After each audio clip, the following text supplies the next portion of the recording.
This is Nemo Nation, and you're riding shotgun once again with Dave, Nemo, and Jimmy Mac live from New Orleans.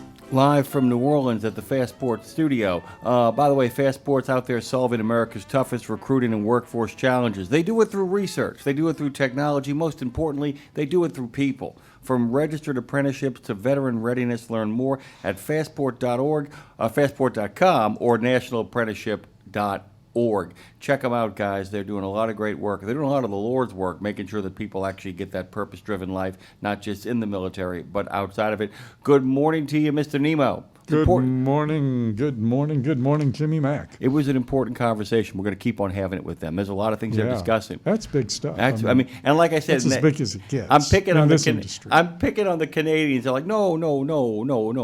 Sorry, it's not about that. It's totally about that. I mean, I love them. But that's what it's about. I mean, the federal government may not be engaged in a power grab. I'm glad Jim clarified that. But everybody seems to be like, we got to do this.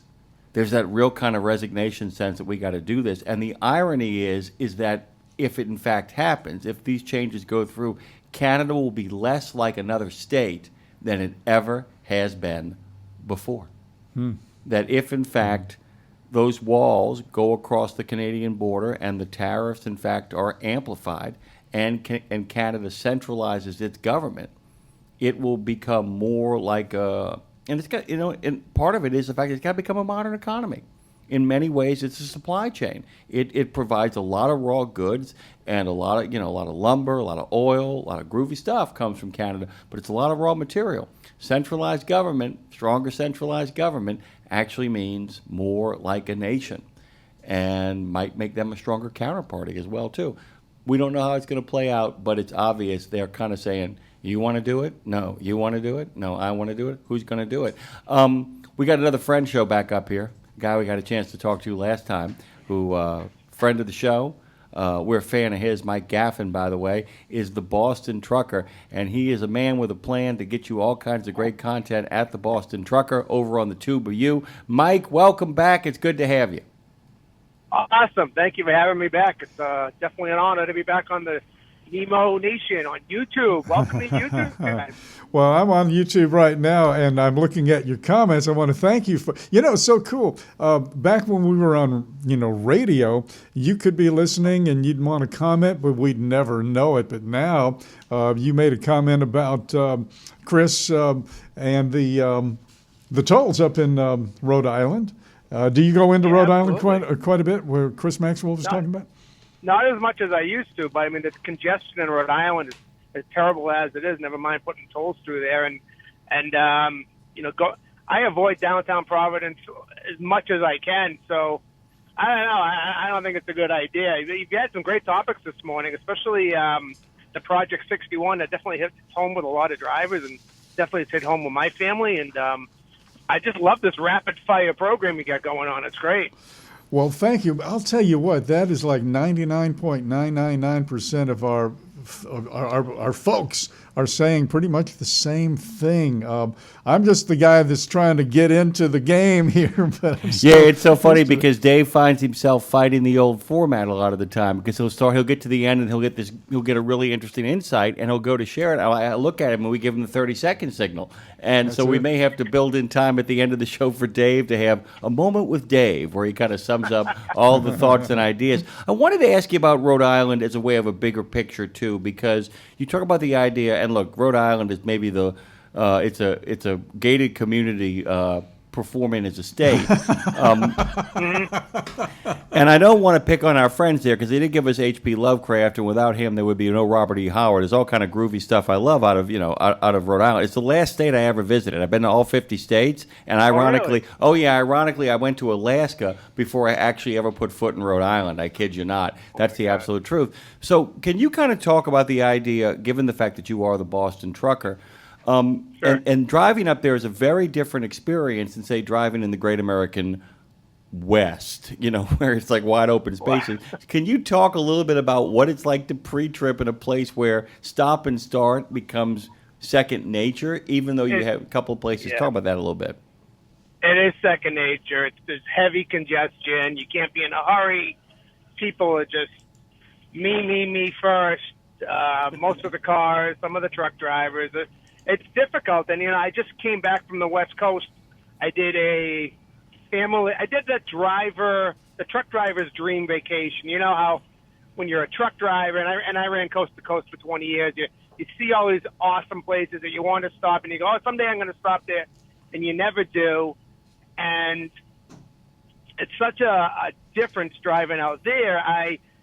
30 years ago, I took a load from Brooks, Oregon, down to Half Moon Bay, California, down to PCH, over the Golden Gate. Then I had to leave my trailer in Half Moon Bay, and I bobtailed down to Monterey, which I never did back in those days. But I had like 24 hours till I had to get my load of nursery stock, and then head out to Long Island.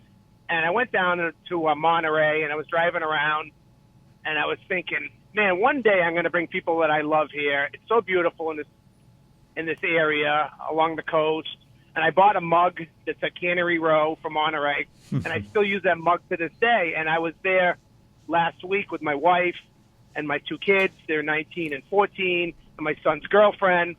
And my daughter noticed the sign that said Cannery Row, and she goes, Dad, don't you have that on a mug? And I said, well, yes, sweetie, I do. I've had that mug for 30 years. And I go, I always wanted to bring my family to a place like this, places I saw from the windshield of a truck, and share that with him. And she said, oh, that's awesome, Dad. Hey, by the way, does the next hotel have a pool? So, figures, kids. But a lot different driving out there in the Midwest. Every region is just different driving and different driving schools. But I'll say the people on the West Coast, I didn't get cut off once. I didn't get tailgated. It was a very noticeable experience compared to out here in Boston and Rhode Island. Oh, let me tell you something, man. When I moved out to Seattle for 4 years, and there are people who are going to call and say stuff like, that's not true. It's totally true. I couldn't believe how easy it was to merge. I was almost kind of creeped out about it. I was creeped out by people like, oh, no. I'm like, did he just slow down to let me in? Is he like, because the attitude in New Orleans, I won't lie to you, Mike, is people don't put their blinkers on because their attitude is, why is it your business what I'm doing? And people don't let you merge on the 6-10 split because their attitude is, I worked really long and hard to get to this lane. It's mine, and you can't have it. And to get out to Seattle and have people be like, oh, no, I'll drop back or I'll speed up. Here's some space for you. I'm like, it's an ambush. There's a trap. Yeah. There's some kind of setup. It's funny. It's like, let's be friends. No, we don't need to be friends. Just let me over. Around here, it's all about the lane. When I leave my house, I get into the lane that I need to be when I get there, and I just stay in that lane no matter what happens. That is the way to do it. Pick a lane and stay in it. Exactly. That's how I taught my son. You don't need to be jumping in. If you're jumping in and out of lanes, you're doing it wrong. Slow down and get that following distance, and you'll be good. I was thinking about you when you brought up Cannery Row. One of the final lines of the novel Cannery Row by John Steinbeck, which is appropriate for trucking in your life, is, once again the world was spinning in greased grooves. And I think that's kind of an appropriate kind of take on it. So where are your adventures take? I had another follow-up question we didn't get a chance to ask the last time you were on. So I know what you're dealing with in the Northeast Quarter. I know about the bottlenecks and the stop and go and the constant gridlock that go on, and yet so much of your content really is upbeat. How do you maintain such a positive attitude given the morons you deal with on a regular basis? Remember, the whole thing about making friends in life, if you make enough, you'll meet some morons. And you've met more than your fair share. So how do you manage to maintain such a positive attitude? Because let's face it, unless you're a ranter and a raver, the only way you kind of maintain people on a YouTube channel is by having some kind of positive energy. How do you do it? Well, it's also good editing, too. I love it. Yeah. It's a family show, and I'm aware of that. And then there've been times in my life where I throw out a curse here and there, and then I hear from those dads. They're like, hey, listen, we watch with our kids on Sunday morning. Can you curb the language? So, I'm a pretty positive person. I come from a long line of negative people, so I don't know how that happened. But just try to stay positive. You can't take things too seriously, and we're out here doing a job. This is our office, and people just don't recognize that, and it's just part of the job. I I don't get flustered too often, and when I do, it gets edited out. So Remember this, though, too. Sometimes the double negative makes a positive. Two no's often operate to a yes. I'm saying no to your Really? no, which means I'm saying yes. Maybe you got enough negativity in there that it finally reversed the polarity of who you are. Where are you headed next? What is the day looking like for you, and what can we expect in regards to Sure. cool content? I just put up a great video yesterday from the 8th annual Gear Jam magazine truck show. We had a great truck show, and we had 600 trucks raising charity for the Doug Flutie Foundation. Check out that video. I'm just trucking up and down New England here, hauling gravel, doing my thing. You can find me on 95 and Route 2 daily and weekly videos on YouTube. Check me out.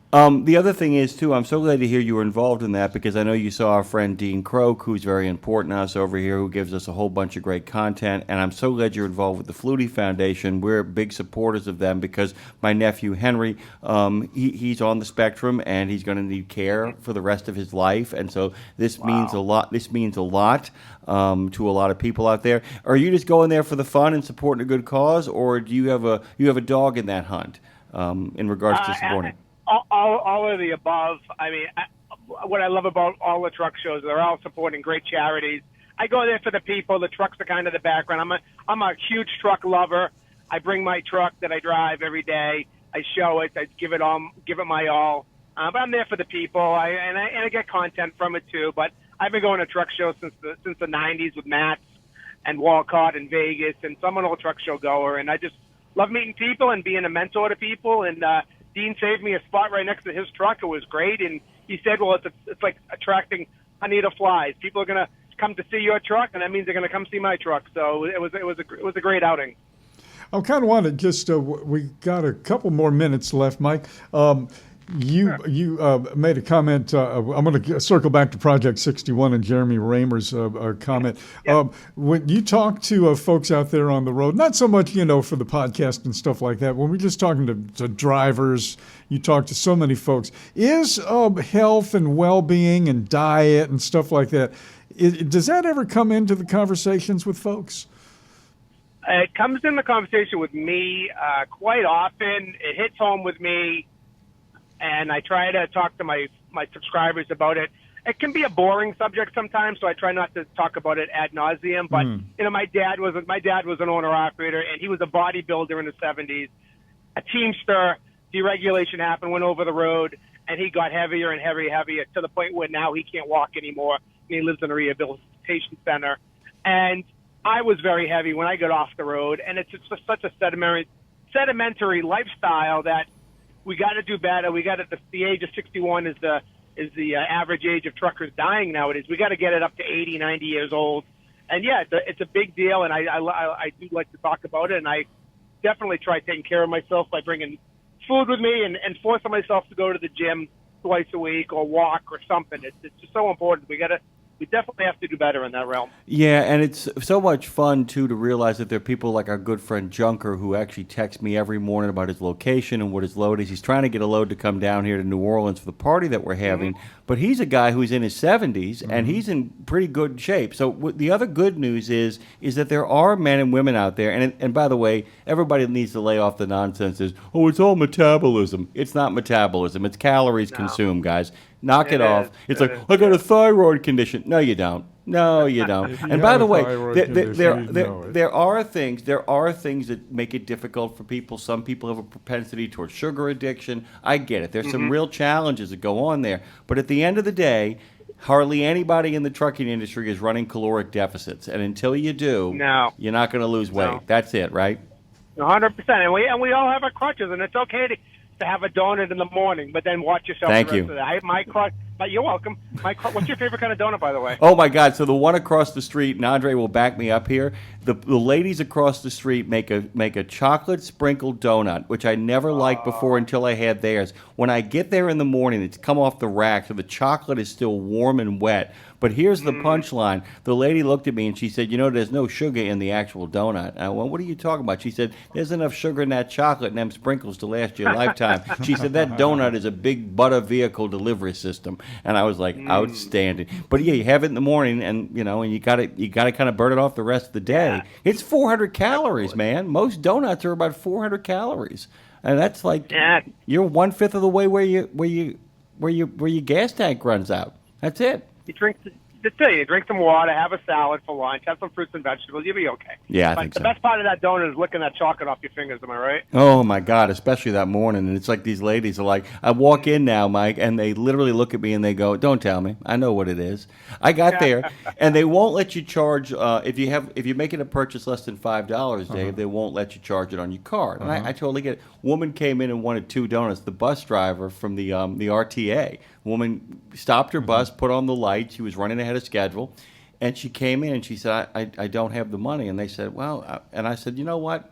I said, I'm getting a couple of donuts. Put her donuts on mine. So I bought an RTA driver a couple of donuts this morning. Made me feel good. She was like, I saw her having her coffee, eating her donut, and then she drove off with the rest of the morning. You should come down here, Mike. That's we need great. to see you down here, brother. Absolutely. We were just talking about that with my wife yesterday. Where should we go on vacation next? And she said New Orleans. I said that's a great choice. Maybe we'll do that. September or October, or anytime after September or October is fantastic, all the way until March. You skip the hurricanes and you skip the heat. We'd love to have you, and we love talking to you. You're welcome back anytime, Mike. Please be safe. Thank you very much. And give us a shout out on your Thank you, guys. amazing YouTube channel. Please do that for us. Of course. Of course I will. Thank Take you, care, sir. guys. All righty, man. Mike Gaffin, the Boston Trucker. Oh my God, great guy. Really and that glad we got content a is chance to meet fantastic. him. That content is Yeah, fantastic. yeah, it's He- real and good. like I said, it does have some, but okay. How about this? As far as Bostonians and New Englanders go, it's pretty positive. Yeah. As far as